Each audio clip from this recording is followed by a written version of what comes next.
আর কেউ খুব কটক্ষভাবে গালি দিলে টুকটাক কেউ বলে আমাকে, আমি তো আর ওই মোবাইল চালাতে পারি না, আমি দেখতেও পারি না। এখন যেমন আবদুল্লাহকে অনেকে ধুয়ে ছেড়ে দিচ্ছে, তা আমি ওই দেখতেও পাই না, মোবাইল চালাতেও পারি না। তো আমরা আবার শক্ত অবস্থানে আছি যে আরও যদি ধুয়ে দেয় তো আমরা মুখ খুলব না,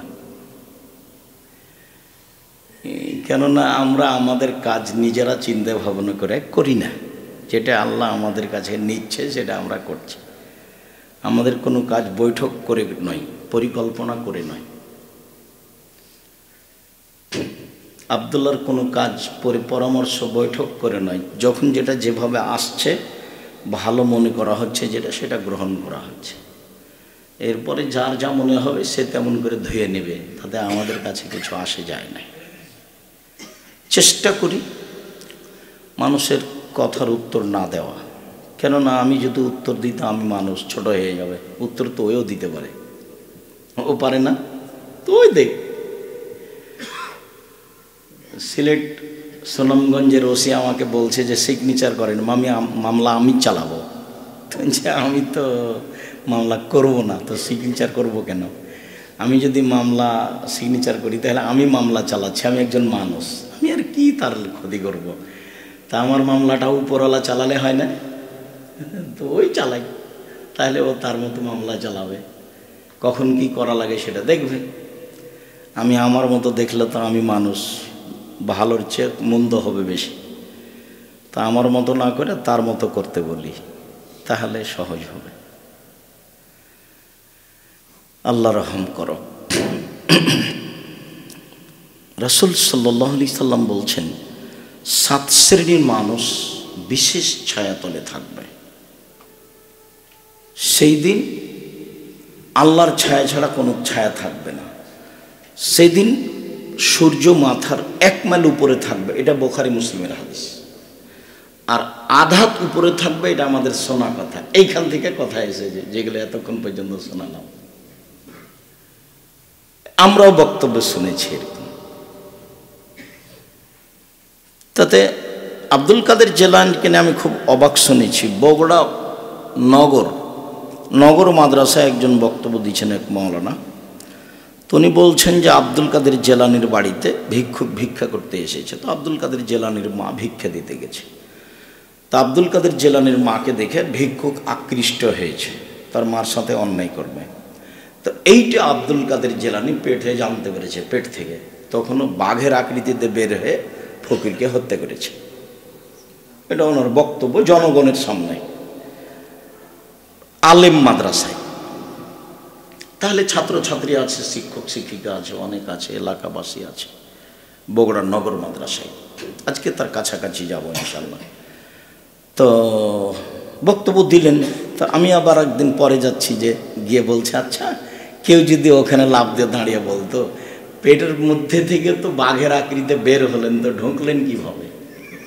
হ্যাঁ, এইটা তো, কেননা তার প্রসাবের সময় এখনো হয়নি, তাহলে পেটের মধ্যে যাওয়ার একটা বিবরণ দিতে হবে। আর ও তো জেনা করেনি, এখন তাকে হত্যা করা যাবে কি না? যদি জেনা করে আর বিবাহিত হয় তাহলে হত্যা করা যাবে, আর যদি বিবাহিত না হয় তাহলে তাকে 100 লাঠি মারতে হবে জেনা করলে। তো জেনাই তো করেনি, সেটা তো 100 লাঠি তো হয়ই না। তো এখন জেনা করলে, বিবাহিত প্রমাণ হলে সেটা হতো। এরকমই চলছে। তো অর্ধ হাত উপরে নয়, 1 মাইল উপরে। সেই দিন মানুষ ঘামের মধ্যে থাকবে। আল্লাহ নবী বলছেন, মিনহুম মা ইয়াকুনু ইলা কাবাইহি, কারো কারো ঘাম হবে টাকনু পর্যন্ত, কারো কারো ঘাম হবে হাঁটু পর্যন্ত, কারো কারো ঘাম হবে কোমর পর্যন্ত, কারো কারো ঘাম হবে নাক পর্যন্ত, শরীরের ঘাম। তো 7 শ্রেণীর মানুষ সেদিন ছায়াতলে থাকবে, তার আর ঘাম হবে না। তার 1 শ্রেণীর মানুষ হচ্ছে ইমামুন আদেল, ন্যায়পরায়ণ নেতা। নেতৃত্ব খুব কঠিন জিনিস। আবু যর গেফারি বলেছিলেন যে আমার এলাকার নেতা আমাকে করে দেন। তো আল্লাহ রাসূল বলছেন, তুমি দুর্বল মানুষ, তুমি কি নেতৃত্ব দিবা? নেতৃত্ব দিতে ওমর, যে 15-20 হয় না, আর 20-15-20 হয় না, তার নাম নেতৃত্ব। তো ন্যায়পরায়ণ নেতা 1 নম্বরে, ও থাকবে বিশেষ ছায়াতলে। 2, শাবুন নাশা ফি ইবাদাতিল্লাহ, ওইসব মানুষ যারা যুবক থেকে বাল্য অবস্থা থেকে ইবাদতে অভ্যাসী, 7 বছর থেকে সালাত শুরু করেছে, 8-10 বছর থেকে সিয়াম পালন শুরু করেছে, নিয়মিত পুরো জীবনটা শুরু থেকে এভাবে চলেছে, এরা থাকবে বিশেষ ছায়াতলে। আর রাজুলুন কালবুহু মুআল্লাকুন বিল মসজিদ, আর ওই লোকটা, যে লোকটা মসজিদে তার অন্তর ঝুলন্ত থাকেন, জোহরের সালাত আদায় করে গিয়ে ব্যস্ত, আসর আজান হয়ে গেল নাকি, মেয়েকে বলছে আম্মু আজান হয়ে গেছে নাকি, বৌমাকে বলছে কি খবর খালেদা, মা আজান হয়ে গেছে, মানে ব্যস্ত আছে, আবার কখন আসরের সালাত আদায় করতে আসবে, এই মানুষ থাকবে বিশেষ ছায়াতলে।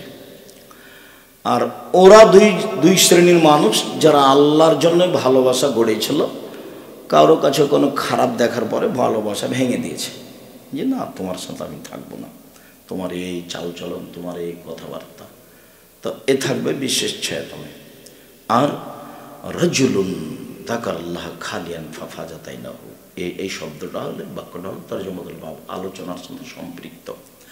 সেই ব্যক্তি থাকবে বিশেষ ছায়াতলে যে আল্লাহকে একাই নির্জনে ডাকে, আর 2 চোখের পানি ঝরঝর ঝরঝর করে ঝরে, এই থাকবে বিশেষ ছায়াতলে। আল্লাহকে নির্জনে ডাকে, কেউ নেই, একাই দরজা বন্ধ করা আছে,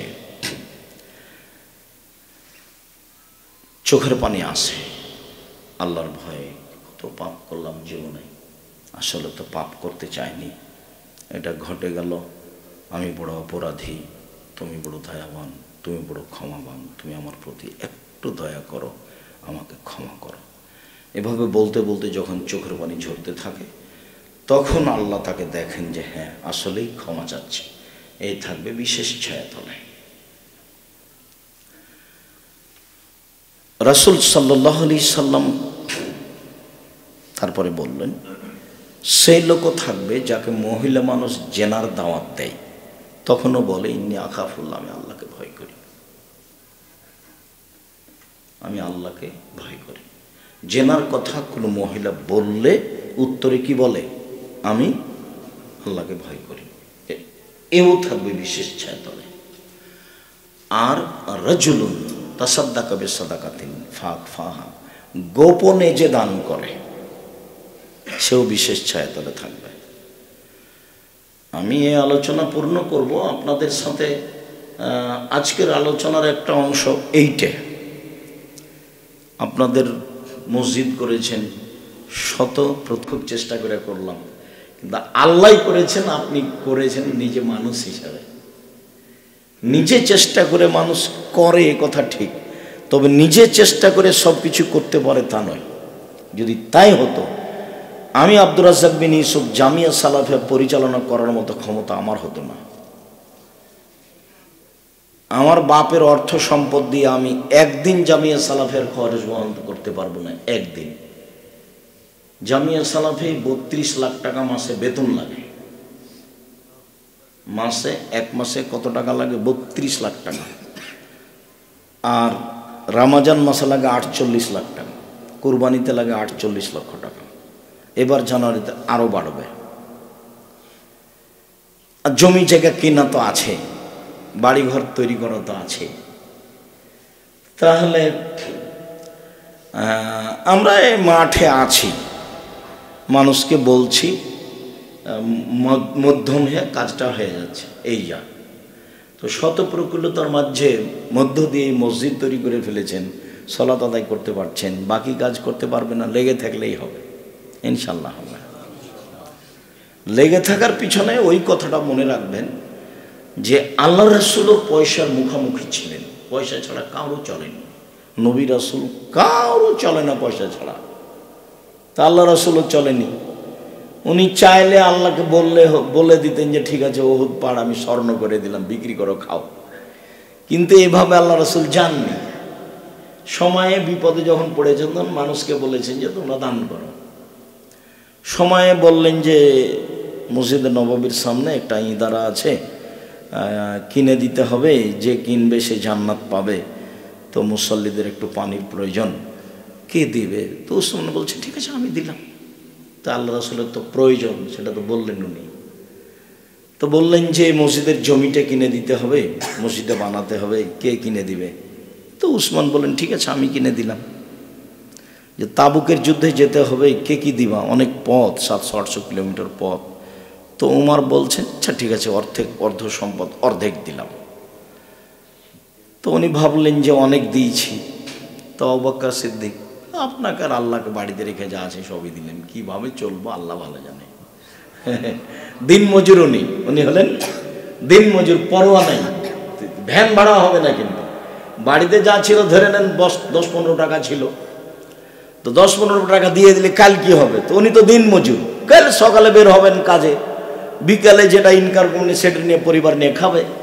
পাখি যেমন সকালে বের হয় খালি পেটে আর সন্ধ্যায় ভরা পেটে ফিরে, ওই কথা আল্লাহ বলছেন তুরজাক মাইয়েশা তারুহ তাকদু খেমাসানা তরুহ বেতানান। পাখি সকালে বের হয় খালি পেটে, বিকালে বের হয় আসে ভরা পেটে। তো আবু বকর সিদ্দিকও তাই, টাকা নাই পয়সা নেই, যা ছিল দিয়ে দিলাম। কাল কি ভাগ খাবো? বলে আমি তো দিন মজুর, আমি সকালে কাজে বের হব, বিকালে যেটা পাবো সেটা খাবো, এই তো। তো উসমান আচ্ছা ঠিক আছে আপনার লোক যত যাবে সমস্ত লোকের অর্ধেকের যাতায়াত খরচ, খাওয়া খরচ আমি দিলাম। তো লোক তো আছে 30,000, 15,000 লোককে 3 মাস খাওয়াবেন। 15,000 লোককে মানুষ এক সন্ধ্যে খাওয়াক দেখি, এক সন্ধ্যে 3 মাস খাওয়াবেন 15,000 মানুষকে, এবং 15,000 মানুষকে 15,000 উঁট দিবেন, উঁট, মোটর সাইকেল, পার্সোনাল গাড়ি। যত যোদ্ধা তার অর্ধেকের যাতায়াত খরচ, খাওয়া খরচ আমার। সারা আরব ভূখণ্ডে সবচেয়ে বড় ধনী ছিলেন, ব্যবসায়ী মানুষ। 1 মিনিট, উপার্জনের পথ 4টে। 1 জমি চাষ, আল্লাহ রাসূল পছন্দ করেননি, অন্তর শক্ত হয়, জায়েজ। 2 দিন মজুরি, ওতে সন্ধ্যায় টাকা শেষ হয়। 3 চাকরি, রাসূলের যুগেও চাকরিজীবী মানুষ ছিল। চাকরির টাকা শেষ হবে 25 দিনে কাছাকাছি, 5 দিন ধার কর্জ করে চলবে, এভাবে চলতে থাকবে জীবনে। ওটাও দিন মজুরি, কিন্তু ওই টাকাটা পাওয়া যায় 1 মাস পরে, আর এটা পাওয়া যায় দিনে দিনে, সন্ধ্যের সময়তে পাওয়া যায়, আর ওটা 1 মাস পরে পাওয়া যায়। তো এই হলো 3টে পথ উপার্জনের। আরেকটা হলো ব্যবসার জন্য তখন বললেন যে 2 জন যদি ব্যবসা করে তো তৃতীয় জন আল্লাহ, মানে পার্টনারের ব্যবসাতে বরকত বেশি। কেন? ওটাতে ইমানের উপরে টিকে থাকা খুব কঠিন। 2 জন মিলে 2 লক্ষ টাকাতে ব্যবসা শুরু করেছে, 3 দিন পরে একটু সন্দেহ হয়ে গেল, ও মনে হয় 50 টাকা নিয়ে চলে গেছে। এই যে শুরু হলো, সারা রাত তাকে শয়তান খালি ঠেলে দিয়ে বলছে আজ মনে হয় 5,000 নিয়ে গেছে। তারপরে একবারে হইচলে হয়ে গেল, মামলা মোকদ্দমা, কোর্ট কাচারি, একজন জেলে।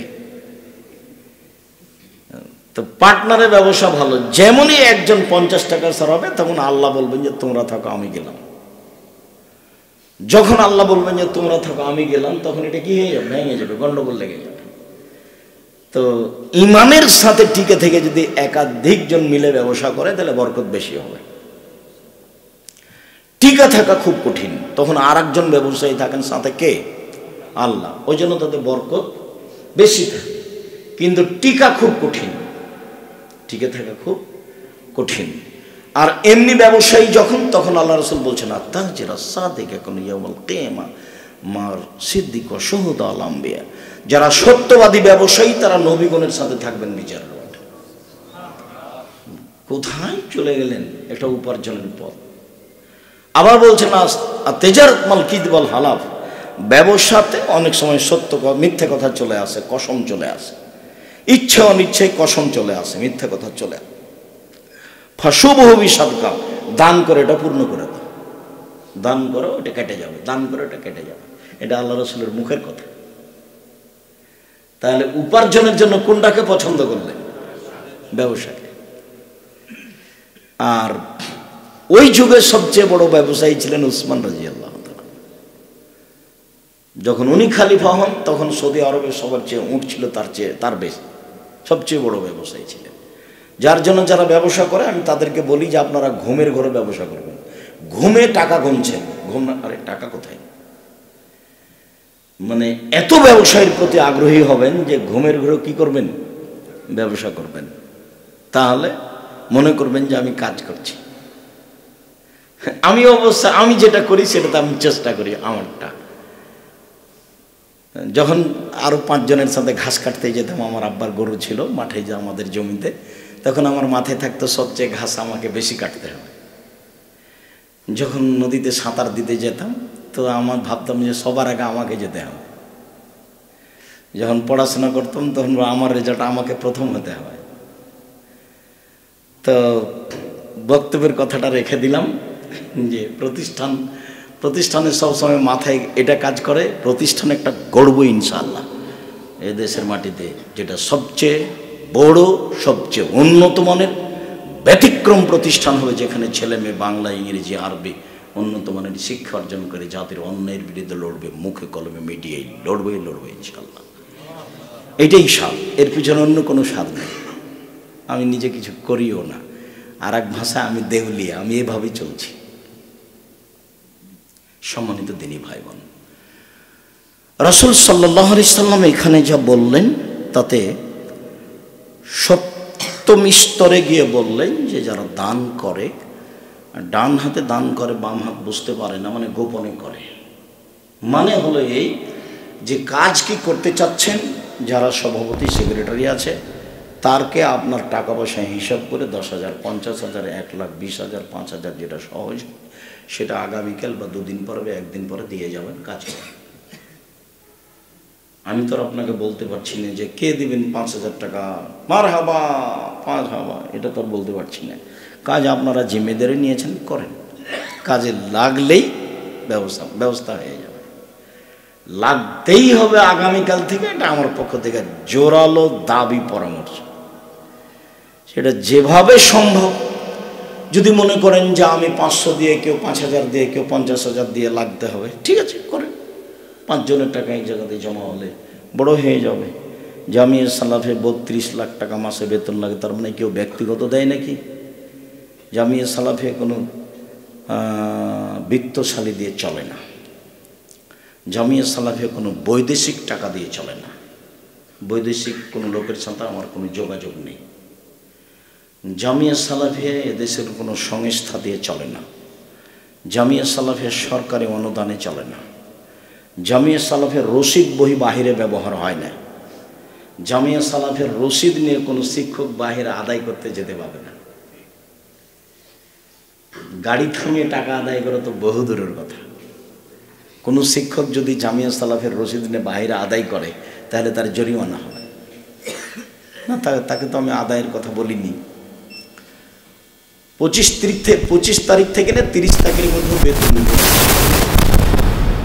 25 তারিখ থেকে নিয়ে 30 তারিখের মধ্যে বা 1 তারিখ পর্যন্ত সময় কি করবে?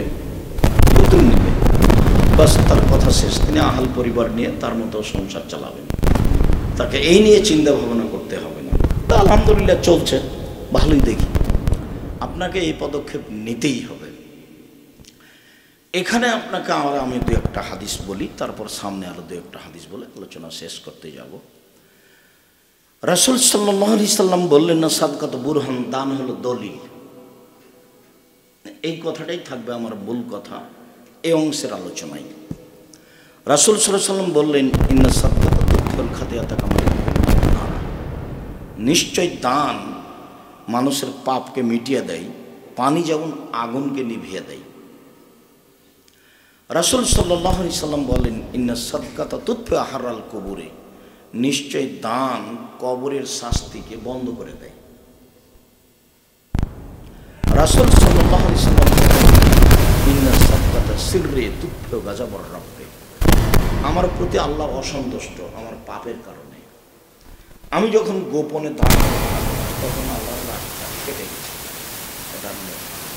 এ কথা আমি বলিনি, আমার পাপের কারণে, আমার অন্যায়ের কারণে আল্লাহ আমার প্রতি অসন্তুষ্ট। তা আমি যখন দান করলাম তখন অসন্তুষ্টিটা কি হয়ে গেছে? কেটে গেছে। একজন সাহাবী এসে বলছেন, আল্লাহ নবী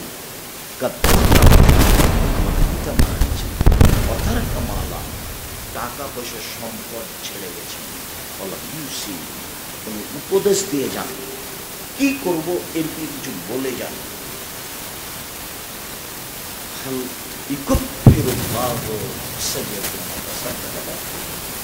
আমার বাপের নামে যদি আমি দান করি তাহলে আমার বাপের পাপ মিটে যাবে কি? পাপ মিটবে কি? তুমি যদি দান করো তাহলে তোমার বাপের পাপ। তখন আল্লাহ রাসূল বললেন না যে ছোট কথা বলছে। ছেলে এসে বলল যে আমার আব্বা মারা গেছেন, জমি জায়গা ছেড়ে গেছেন, আমাকে কিছু বলে যাননি, তা আমি যদি আমার আব্বার নামে দান করি তাহলে আমার আব্বার পাপ মিটে যাবে কি? তো আল্লাহ রাসূল বলেন হ্যাঁ। তখন আল্লাহ রাসূল ছোট পাপ বড় পাপ কিছু বললেন না। একটা লোক এসে বলছে, আল্লাহ রাসূল কাদ উফতিলাতাত উম্মি, আমার মা হঠাৎ করে মারা গেছে। ওটা ছিল বাপ, এটা হলো মা, হাদিস ভিন্ন। একজন লোক এসে বলছে, আল্লাহ রাসূল আমার মা হঠাৎ করে মারা গেছে, লাউ তাকাল্লাম তাসাদ্দাকাত, আমার মা কথা বলতে পারলে কিছু দান করতেন। তো আফা উসাদ্দাকু আনহা ওয়ালাহা সাওয়াব, আমি আমার মায়ের নামে দান করব কি? তার নেকি হবে কি? কালার নাম। আল্লাহ রাসূল বলেন হ্যাঁ। হাদিসগুলি বুখারী মুসলিম। এখন এই কয়েকটা হাদিসের ফলাফলে আপনাকে বলি, সালাত আদায় করে জান্নাত পাওয়া যায়, যেতে পারে, জান্নাত কিনা যাবে না। সিয়াম পালন করে জান্নাত পাওয়া যায়, যেতে পারে, জান্নাত কিনা যাবে না। হজ করে জান্নাত পাওয়া যায়, যেতে পারে, জান্নাত কিনা যায় না। কোরআন তেলাওয়াত করে জান্নাত পাওয়া যেতে পারে, পাওয়া যায়, কিনা যায় না। তাসবিহ তাহলিল জিকির আজকার করে জান্নাত পাওয়া যায়, যেতে পারে, কিনা যায় না। পৃথিবীতে একটাই ইবাদত আছে, সেটা হলো দান, যা দিয়ে জান্নাত কিনা যায়। সেটা হলো সাদকাত বুরহান, দান হলো দলিল। বিচারের মাঠে আমি আল্লাহকে বলবো আমি জান্নাত পাবো, আল্লাহ যদি বলেন কেন, তখন আমার কাছে দলিল আছে, প্রমাণাদি আছে, আমি এমনি দাবি করিনি। আমার দাবিটা অনর্থক নয়। আমি যে জান্নাত পাবো তা আমি কোনো হোমসিকেলি দাবি করিনি। আমি সলাতের বিনিময়ে জান্নাত চাইনি, সিয়ামের বিনিময়ে জান্নাত চাইনি, হজের বিনিময়ে জান্নাত চাইনি। আমি জান্নাত চেয়েছি যেটা নবী বলেছেন সেটা দিয়ে। উনি বলেছেন দান হলো দলিল। দলিল কি? জমি আমার, তারই দলিল। বাড়ি আমার, তারই দলিল। তো জান্নাত আমার, তারই দলিল। দানই একটা ভিন্ন ধরনের শক্তিশালী পাওয়ারফুল ইবাদত, যা দিয়ে জান্নাত কিনা যায়। কাজে এরকম পরিবেশ আপনাদেরটা তো আরো প্রতিকূলের জায়গা, যেখানে একবারে সেই যুগের সাহাবীদের মতো হয়, সবাইকেই আন্তরিকভাবে দান করতে শিখতে হবে। তো কেউ যখন দানের কথা বলে না, তখন এই ইবাদতটা আর আমার কাছ থেকে হয় না। কেউ বলল যে 5,000 টাকা দেন, আমি একটু মসজিদের কাজটা করতে চাচ্ছিলাম। তো আমার মনে বলল কি যে করে, টাকা খাইয়ে দেয় না, কি করতেও পারে, তো ব্যবসা বাণিজ্য চালু করেছে মনে হয়, আচ্ছা যাক, তারপর 500 টাকা দেও। তো এ বলল সেই জন্যই তো দিল, যাই যে কথাই মনে মনে ভাবু, কিন্তু দিল কি কারণে? বলার কারণে। তো যখন মানুষ বলার থাকে তখন মানুষের পক্ষ থেকে এই বড় ইবাদতটা হয়। আর যখন কেউ বলার থাকে না, তখন এই বড় ইবাদত থেকে মানুষ কি থাকে? বঞ্চিত থাকে। আর শয়তান তোকে খালি ঠগাতেই থাকে, খবরদার নয়, খবরদার নয়, হিসাবে কমে যাবে, খবরদার নয়, এই কাজ করো না তুমি।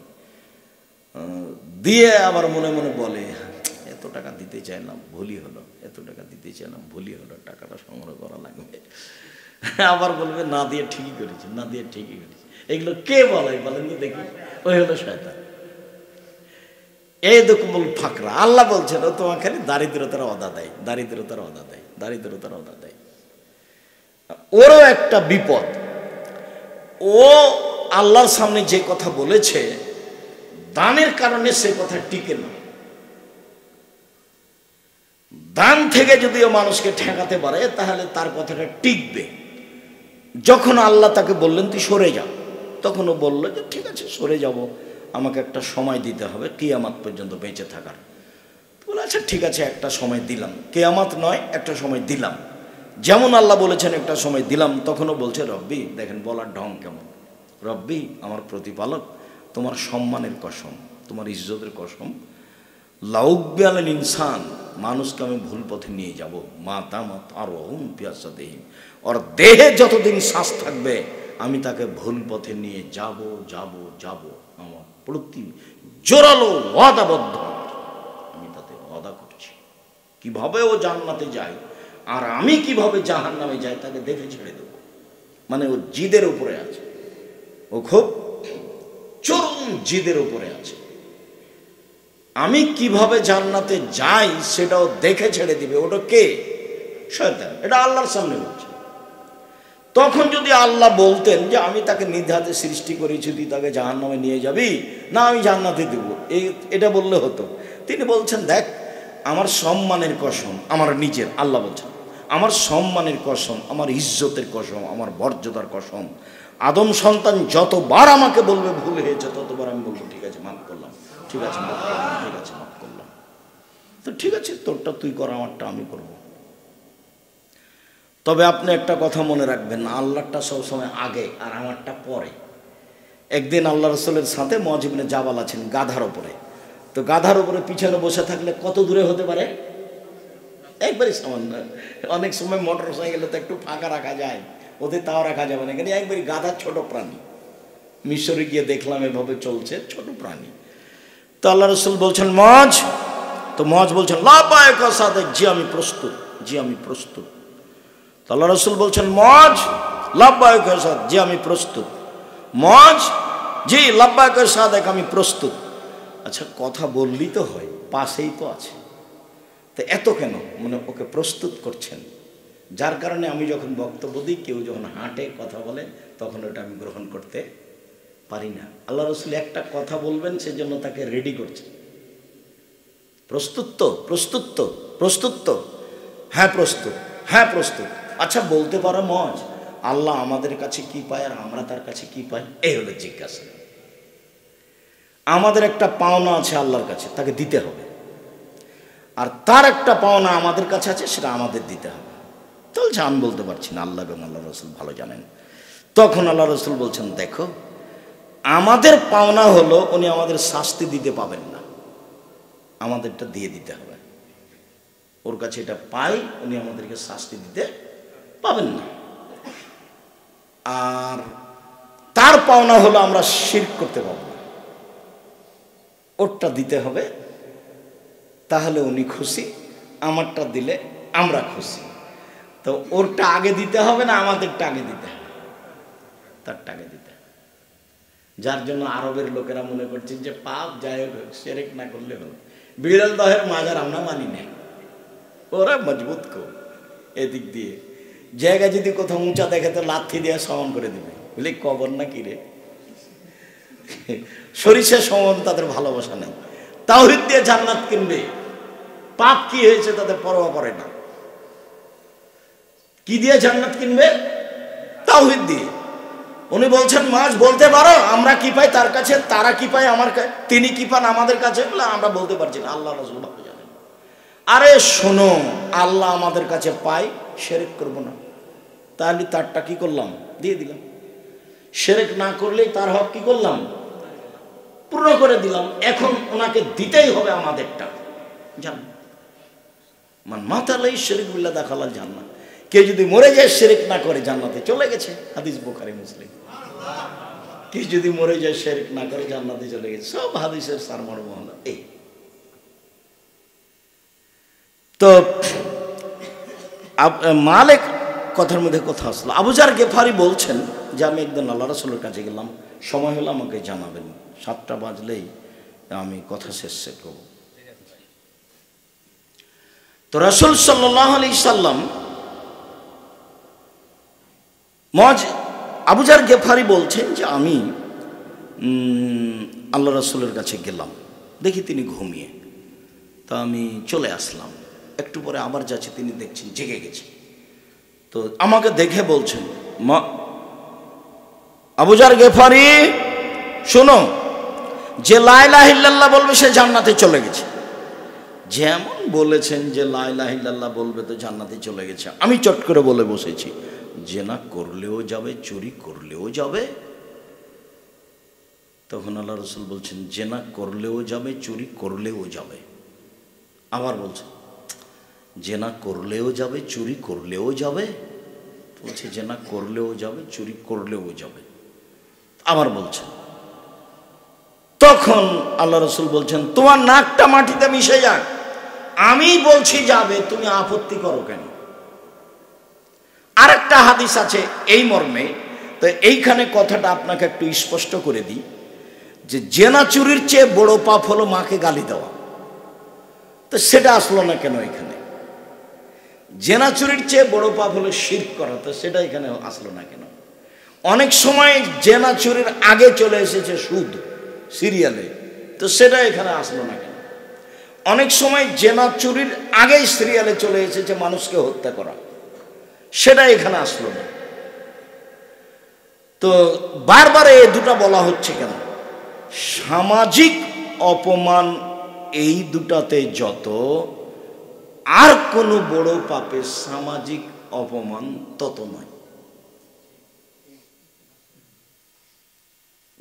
চোর যদি ধরা পড়ে চোরও তাকে মারে, চোর যদি ধরা পড়ে চোরও তাকে মারে।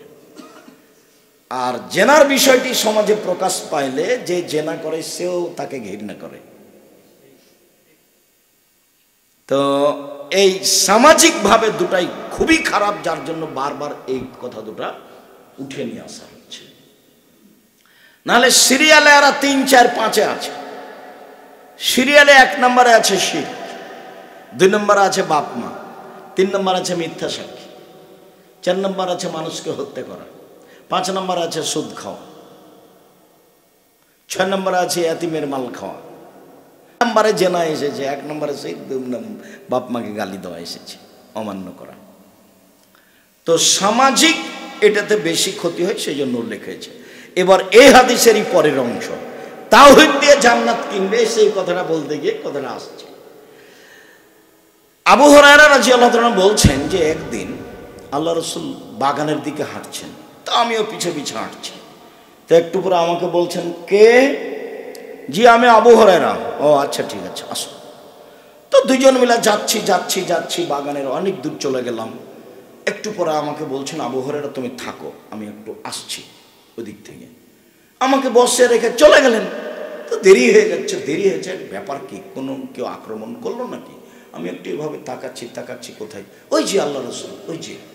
তো এখন দেখছি উনি বলছেন, জেনা করলেও যাবে, চুরি করলেও যাবে। একটু পরে আবার বলছেন, জেনা করলেও যাবে, চুরি করলেও যাবে। একটু পরে আবার বলছেন, জেনা করলেও যাবে, চুরি করলেও যাবে।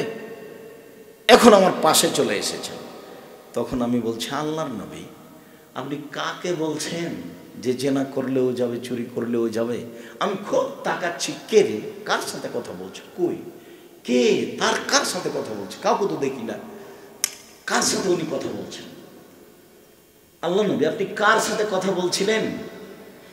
তখন আল্লাহ রাসূল বলছেন, শোনো, জিবরাইল আমাকে বলছেন যে যেই অন্তর থেকে লা ইলাহা ইল্লাল্লাহ বলবে সে জান্নাতে চলে গেছে।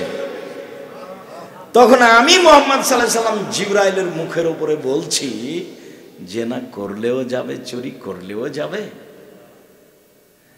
একটু আগে ছিল আবু যার গেফারের আল্লাহর রাসূল মুখামুখি, এইবার আল্লাহর রাসূল আর জিবরাইল মুখামুখি। সব বুখারী মুসলিমের হাদিস। কথা মনে হয় ভালোভাবে বোঝা গেল না। তো মূল কথা ওইটাই, বড় পাপ অনেক আছে, এর বাস্তবতা মাঠে খুব বেশি, সেই জন্য। আর মূল কথা হলো তাওহীদ, অন্তর থেকে লা ইলাহা ইল্লাল্লাহ বললে আর শিরক থাকে না, আর শিরক থাকলে এটা থাকে না। কবরের উপরে যে কোনো ভালোবাসা থাকলে ঈমান কেটে গেছে, লা ইলাহা ইল্লাল্লাহ কেটে যাবে, সে যেই হোক। আপনার বিড়াল দহা নিয়ে নয়, সারা পৃথিবী নিয়ে একই কথাই। কবরের উপরে সামান্যতম সরিষা সমপরিমাণ ভালোবাসার কোনো সুযোগ নাই। কবর কবরই। কবর ভেঙে সাতখান হয়ে যাচ্ছে, পা দেখা যাচ্ছে, হাত দেখা যাচ্ছে, তারপরও কিছু করার প্রয়োজন নেই। অতিরিক্ত কিছু করতে চাইলে কাঠটাট দিয়ে একটু বুঝিয়ে দিয়ে বাঁশ টাস দিয়ে ঘেরে দেন, পাকা করার কোনো সুযোগ নেই। আমি না হয় ভেঙে দিলাম না কবর, আপনি না হয় ভেঙে দিলেন না কবর, কিন্তু ঈসা আলাইহিস সালাম যেদিন আসবেন সেদিন কে ঠেকাবে? সেদিন তো শাহজালাল শাহপরানের কবর কেউ ঠেকাতে পারবে না। আর কবর এখানে কি দেখবেন? কবর দেখেন ইরানে গিয়ে, কবর দেখেন ইরাকে গিয়ে, কবর দেখেন মিশরে গিয়ে, তাহলে বুঝতে পারবেন ইরাক ইরানে কবর পূজা কি জিনিস। এদেশে আছে টুকটাক ভাঙাচোরা আছে। রাজশাহী উত্তরবঙ্গে না থাকাই ভালো, তবুও যে কেন আছে, কিভাবে যে আছে। কবর পূজা তো হবে বরিশালে, চট্টগ্রামে, এখানে কেন? কবর বানাবে, পীর মানবে, সেটা কোথায়? চট্টগ্রাম, বরিশালে, এখানে কেন? এখানে নয়। কথাটা খুব মনে রাখবেন। কবরে যে আছে তার ব্যাপারে আমার জিম্মেদারি মুখে বলা, আল্লাহ তুমি তাকে মাফ করো। তার ব্যাপারে আমার জিম্মেদারি তার নামে কিছু কি করা, দান করা। এই দুটা পথ, তৃতীয় কোনো সুযোগ নাই। তো এইখানে আপনাকে আপনার কাজ করার জন্য আন্তরিকভাবে আমার পক্ষ থেকে অনুরোধ রইল, যারা আপনারা এই মসজিদের সভাপতি, সেক্রেটারি, যারা মসজিদ মাদ্রাসা করতে চাচ্ছেন, আপনারা আপনাদের মতো সহযোগিতা করে যাবেন ইনশাআল্লাহ, এবং সেইটা একটা পরিমাণ মতো করার চেষ্টা করবেন। আমি যখন বলি 10 টাকা হলেও দিবেন, আসলে আমি 10 টাকা চাইনি, ওটা আমার বলার গতি, যে 10 টাকা হলেও দিবেন, আসলে আমি 10 টাকা চাইনি। আমি চেয়েছি আপনার মতো, আপনার মতো, আপনার যেমন দিলে মানায় তেমন চেয়েছি। এ কথা নয় যে আমি 10 টাকার কথা বলেছি। আমি এ কথা বলেছি, এটা কথাই ঠিক, যে জামিয়া সালাফিয়া কেউ যদি 10 টাকা দান করে, পতিতালয়ের মহিলা যদি কুকুরকে পানি পান করে জান্নাত পেতে পারে, তাহলে জামিয়া সালাফিয়া 10 টাকা দান করলে সেই জান্নাত পাবে ইনশাআল্লাহ। এ দেশের প্রতিষ্ঠান শিরক মুক্ত প্রতিষ্ঠান জামিয়া সালাফিয়া, বিদআত মুক্ত প্রতিষ্ঠান জামিয়া সালাফিয়া, দল মুক্ত প্রতিষ্ঠান জামিয়া সালাফিয়া, সংগঠন মুক্ত প্রতিষ্ঠান জামিয়া সালাফিয়া, হিংসা মুক্ত প্রতিষ্ঠান জামিয়া সালাফিয়া, সর্ববৃহৎ সর্বোচ্চ শিক্ষামানের শিক্ষক গণে প্রতিষ্ঠান জামিয়া সালাফিয়া। 10 টাকা দান করলেও সে জান্নাতে যাবেই। পতিতালয়ের মহিলা যদি কুকুরকে পানি পান করে জান্নাত পেতে পারে, 10 টাকা জামিয়া সালাফিয়া দান করলেও জান্নাত পাবে ইনশাআল্লাহ। এটা দৃঢ়তা কাজ করে। এর অর্থ হলো এইটাই যে তার শক্তি সামর্থ্য অনুযায়ী কাজ করবে। আর একজনের কাজে চাই যদি, তো 10 টাকা দিবে। নিজে সবাই মিলে এখানে আপনারা প্রতিষ্ঠান করছেন, যারা বাইরে 10 টাকা দেন, তারা এখানে 500 টাকা দিবেন, 1000 টাকা দিবেন, 5000 টাকা দিবেন, 50,000 টাকা দিবেন। কাজটা যেন হয়, সবাই বসে থেকে চিন্তা ভাবনা করে যেভাবে করলে করা যাবে, করা সহজ হবে, সেভাবে করবেন।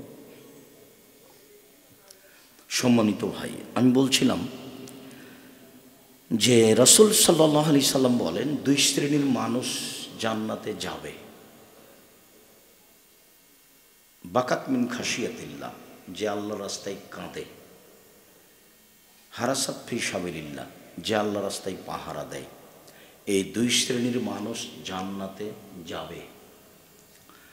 আবার তিনি বললেন, 3 শ্রেণীর মানুষ জান্নাতে যাবেই, ওরা জাহান্নামে যাবে না। 1, বাকাত মিন খাশিয়াতিল্লাহ, যে আল্লাহর ভয়ে কাঁদে।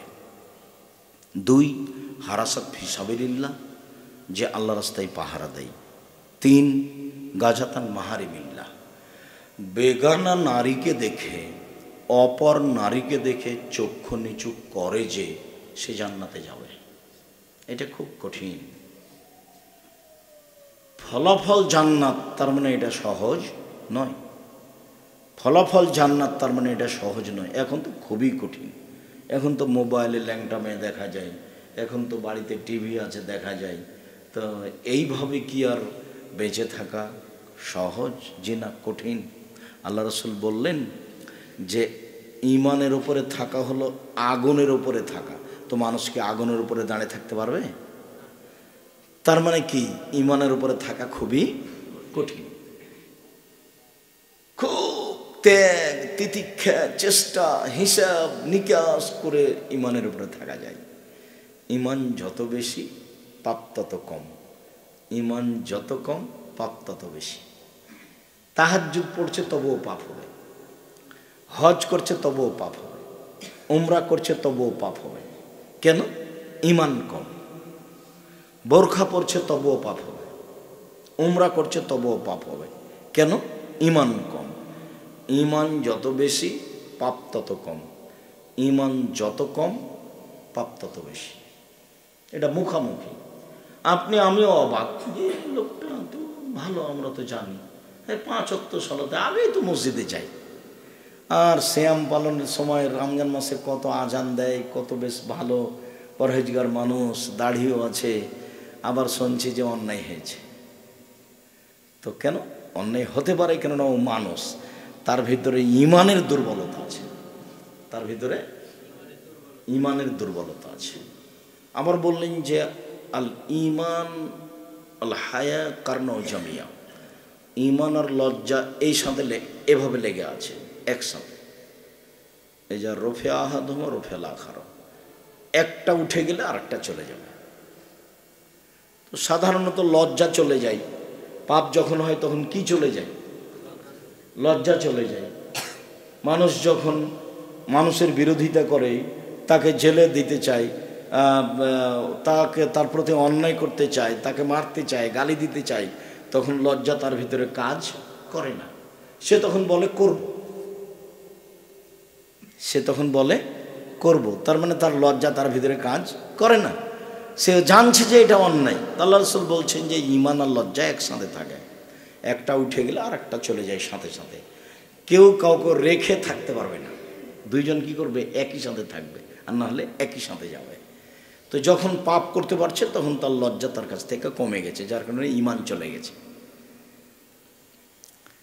রাসূল সাল্লাল্লাহু আলাইহি সাল্লাম বলছেন যে লাইয়ালিজার রাজুলুন নারা বাকামিন খাসিয়াতিল্লাহ তাআলা লাবানুদ্দারা, গাভীর বাঁট ওলান থেকে চাপ দিয়ে দুধ বের করে ভিতরে ঢোকানো যায় না, যেমন আল্লাহর ভয়ে কাঁদে যে সে জাহান্নামে যাবে না তেমন।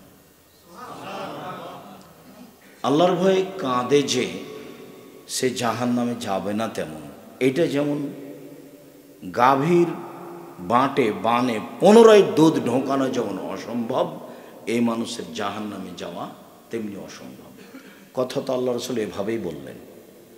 যেমন ওখানে বললেন যে ফরজ সালাতের পরে যদি আয়াতুল কুরসি পড়ে তো জান্নাতে চলে গেছে, তো ঢোকেনি কেন? বলে মরেনি এই জন্য।